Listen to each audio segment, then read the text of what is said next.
kabajamtootaa fi daawwattoota Free Show 24 akkamitti nagaa keessanii fayyaadha jirtu jajjabaatu isin jecha har'as immoo keessummaa addaa keessummaa isin jaallatu keessummaa isin kabajanu isiniif qabadhee dhihadheera keessummaa kanatti isiniif jennu dura hordoftoota koo amantaa kiristaanaa baga ayyaana keessanii isin ga'e jecha jechuudha gara viidiyoo kanaa sun seeniin namoonni haaraan dhuftan channel kana subscribe gochuun hammadhuma namoonni kanaan dura jirtan immoo like godhaatii hiriyoota keessanii share godhaa keessummaa kun eenyu jechuun keessan hin oolu keessummaa bareedaa jechuudha social media irratti beektanuu gaazexeessituu mooneet beeksisaa isiniif qabadhee dhiyaadheera viidiyoo kana hammadhumaatti nu hordofaa.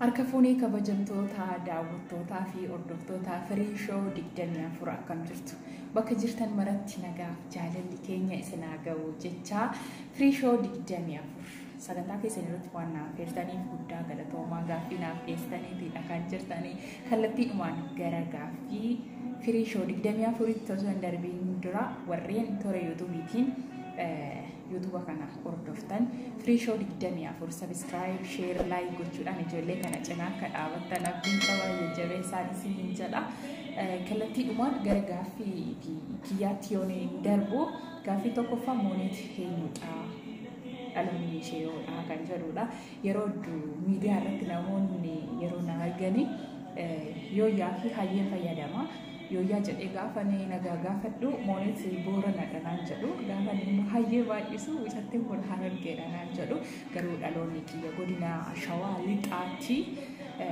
godina Shawaa Lixaa aanaa Dirree Cimii magaalaa Dirree Cimiittidha kan hin dhaladhisi kan hin guddadhee barnoota kiyya sadarkaa tokkoffaa fi lammaffaa sochumatti baradhee yuunivarsiitii ammoo yuunivarsiitii Arsiirraa muummee afaan Oromoo fi Obboruutiin eebbifamee kan hin bahee yeroo ammaa kana immoo hojii gaazexeessummaa irrattidha kan inni argamu mooneetedha ishee kana jechuudha.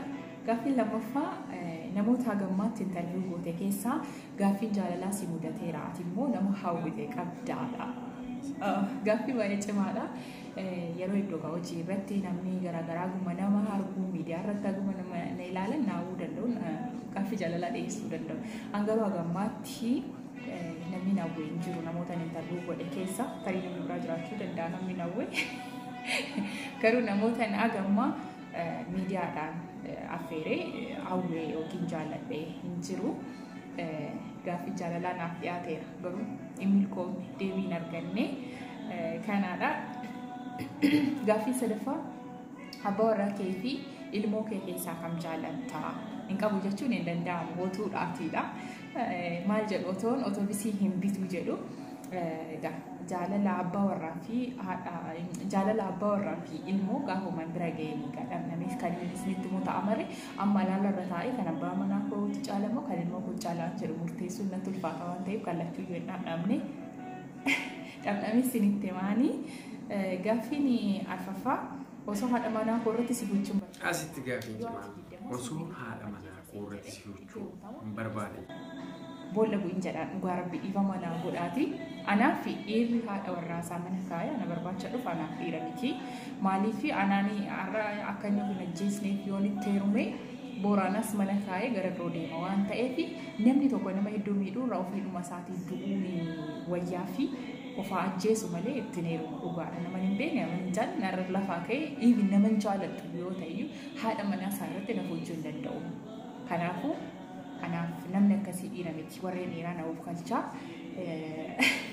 iddoon itti namoonni dubartii lama sadii fuudhan jira garuu kan dirqiin natti dhufe kun du'uu isaaf wayya booraanas mana kaayee dubartii bira deema waan ta'eef na fayyadu of ajjeesiin jedhaan. Gaaffii shanaffaa abjuudhaan takkaa nama interviyuu gootee beektaa yoo abjuudhaan immoo interviyuu goote riba keessa fa'a maatii jeeqxee beektaa baay'ee ulfaata. Yeroo baay'ee gaafa ganama ka'ee interviyuu nama wajjin gaaffii deebii qabu halkan abjuudhaan interviyuu godheen bula ganama kaleessa waraabeera ifa'aan jedha na mudateera abjuu kootii dhuguma dubbachuudhaaf garuu dubbadhee maatii jeeqee hin beeku. Gaaffiin inni biraa immoo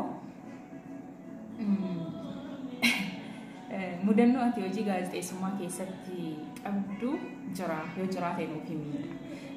Dhugaadha mudannoo hedduu qaba garuu har'a hin beekinitti fixuu hin danda'u. Maaltu na mudatee qophii yeroo jaalalaati kan hojjedhu. Namoonni baay'een toora yuutuubii irratti ilaaluun keessan hin oolu.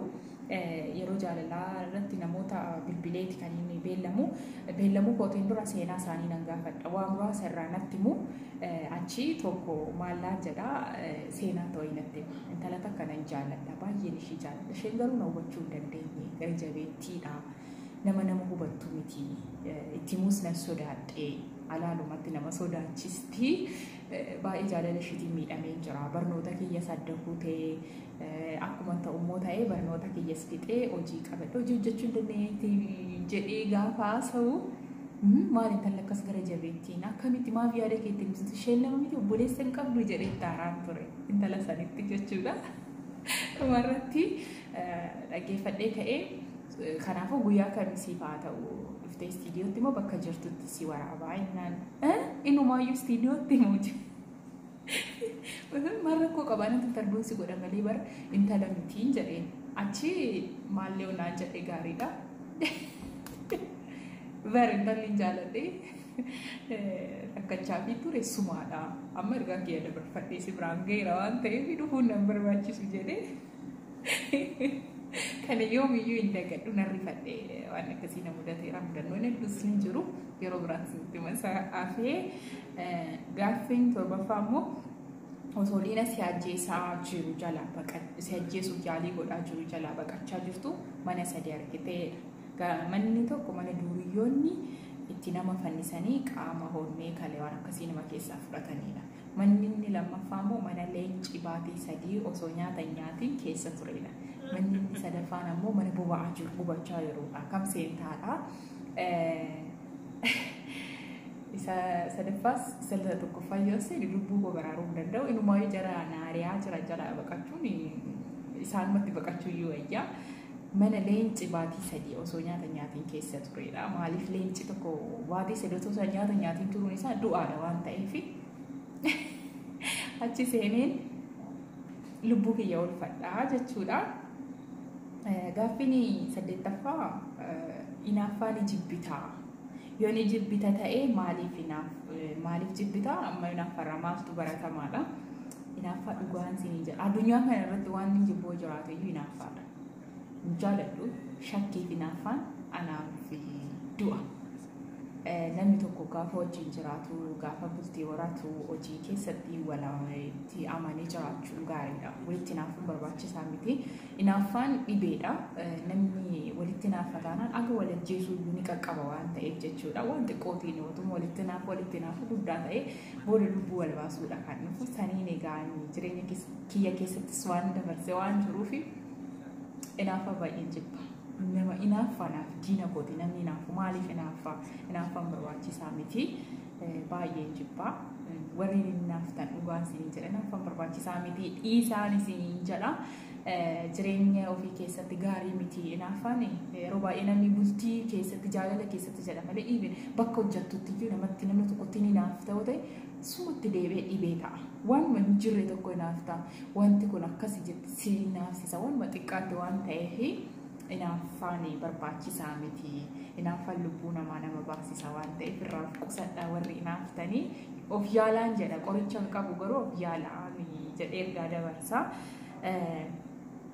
Gaaffiin salgaffaa irratti naaf dhiyaate immoo namni ati sooshaal miidiyaa irraa dinqisiifattu dubara keessaa tokko dhiira keessaa tokko. Warreen ani sooshaal miidiyaa kanatti keessaa dinqisiifadhu warreen maqaa kootiif suura kootiin feesbuukii bananii peejii bananii nama hedduu dogongorsanidha. Achi keessaa ishee dubara baay'ee si dinqisiifadha.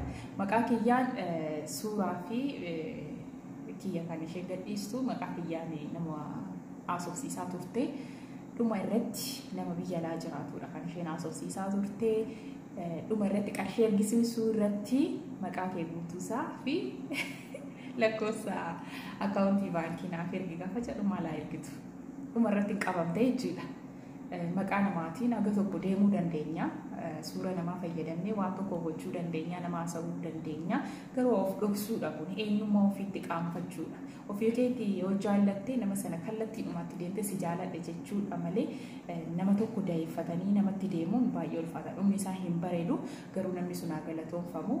Agalumaatti na barbaade gaafa isheen jalaa badduu gama miidiyaatiin na barbaade moolet maaliif akkaawuntii keef maqaa keenyaa erguu didde gaafa jedhu na rifadhe eenyudha tanis hin beeku gaafa jedhu feesbuukii irratti nafaan haasaa turte gaafa jedhu na rifadhe nama hedduu maqaa kootiin fayyadama tarii dogoggortee namni biraas dogoggoruu danda'a gaafa jedhu gaafa deebi'ee ilaalu nama biraatti haasaa ture anaa miti anis nama beekus miti wanti namaas immoo namaatiin godhu waan ta'eef warri dhugaan jedha maqaa namaatii fi suuraa namaatiin feesbuukii banattanii nama biraa fakkaatanii of daheessitan of qusadhaan jedha warra kana baay'ee dinqisiifadhasi dabalaaleeffadhasi warreen eegaa asumaan ergaan dabarfadhu gaaffiin itti aanus kanuma waan ta'eef moonet feesbuukii fi meeqa fayyadamte kan jedhu ani feesbuukii tokko qofan fayyadama sanirratti immoo yuutuubiin qaba moonet beeksisaa tuub kan jedhudha kan inni qabu feesbuukii tokko innis friendii yookiin hiriyoota 4,000 fi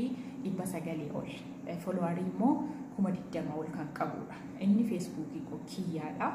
Peejiin maqaa kootiin banaman feesbuukiin maqaa kootiin banaman hundi kiyyaa miti jechuudha. Kan sirriitti warreen asumaan hordoftan irra deebi'aati ilaala. Warreen gowwoomfamaa jirtanis immoo of eeggadhaan isiniin jedha. Kabira immoo gaaffiin inni biroo moonetii maatii irraa dhalattee qabdi garuu bultii ijaarratteetti jedha. Namni kamiyyuu maatii malee dhalatu bultii ni ijaarranne fuulduratti kan inni ijaarradhu ta'a yoo rabbi jedhe ammaaf garuu bultii ni ijaarranne. Gaaffiin inni biraa immoo moonet otoo gaazexeessituu ta'uu baattee maal taati? Gaaffii bareedaadha. Abbaa seeraa waan ta'u natti fakkaata. Hawwiin koo isaadha. Gaazexeessitoota ta'uu baadhee abbaa seeraa ta'een uummata koo tajaajila karaa haqa qabeessaatiin dubartii cimtuu ta'e kan hojjedhu natti mul'ata. Ammas yoo rabbi jedhe hojii gaazexeessummaa cinaatti barnoota kana baradhee fuulduratti akkan hojii dabalataatti akkan hojjedhu abdiin qaba na eegaan isiniin jedha. Gaaffii isa dhumaarra gaheetiidha kana nan jiru. Gaazexeessummaan hojii kaanirraa maaltu adda godha? Gaazexeessummaan hojii bareedaadha. Hojii nama boonsuudha. Dhugaa dubbachuudhaaf hojii biroorraa amma hojii biroo bakka garaagaraa deemnee hojjechuu dhiisuu dandeenya. Kanneen nu sochoosan ni jiraatu, kan immoo sochoone jiru. Hojiin gaazexeessummaa garuu faayidaas qaba, miidhaas qaba. Jireenya keenya keessatti jechuudha.